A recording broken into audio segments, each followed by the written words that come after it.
Hello and welcome to another Cliff Reviews Art House. This time I'm reviewing the 1955 film Night of the Hunter, directed by Charles Laughton. So I recently reviewed the highly regarded 1955 Indian film Patha Panchali. I didn't enjoy it at all, a lot of which was to do with how old-fashioned it looks, how badly it's aged. I ended up having a discussion about whether you should give old films a bit of leeway if they haven't aged well. Night of the Hunter is interesting in comparison. It was released in the same year, but it's aged really well. I thought this film was great. It still looks good. It's a compelling story, great production, great acting, complex themes. It's perhaps not 100% fair comparison.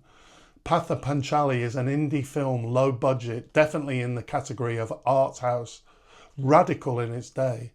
Night of the Hunter had a Hollywood studio budget, so perhaps it's unfair to compare them, although it was also radical for its day in terms of its filmmaking. Interestingly, the initial critical reception for Night of the Hunter wasn't good. The film was met with negative reviews and it was a box office failure, but it's aged really well. It still looks good today and it's now considered a classic. Patha Panchali is the other way round. It was released to critical acclaim and it still has that acclaim, to be fair, but in my opinion it really hasn't aged well. Anyway, back to Night of the Hunter. The film starts with a robbery that results in 2 deaths. The robber is executed, but he asks his children to keep the location of the money a secret. A preacher, Harry Powell, played by Robert Mitchum, learns of the money and he poses as a righteous man. He marries the widow and he terrorizes the children in his obsessive pursuit of the hidden money. The film is truly terrifying, not through gore or jump scares, but through atmosphere, performance, through symbolic dread.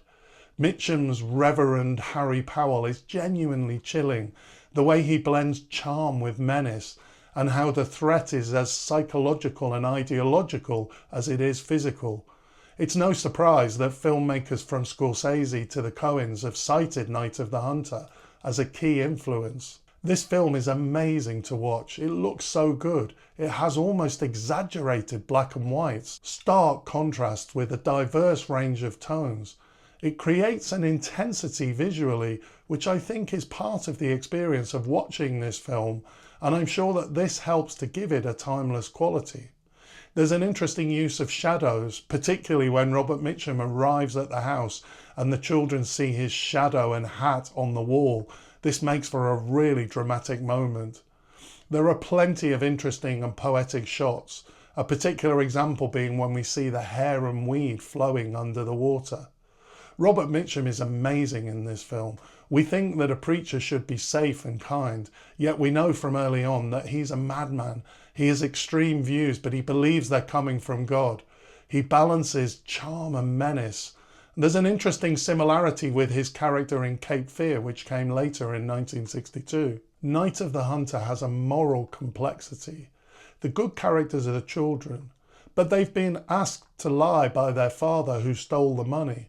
The details aren't clear, but people got killed during the robbery and it's not clear whether he's actually a murderer.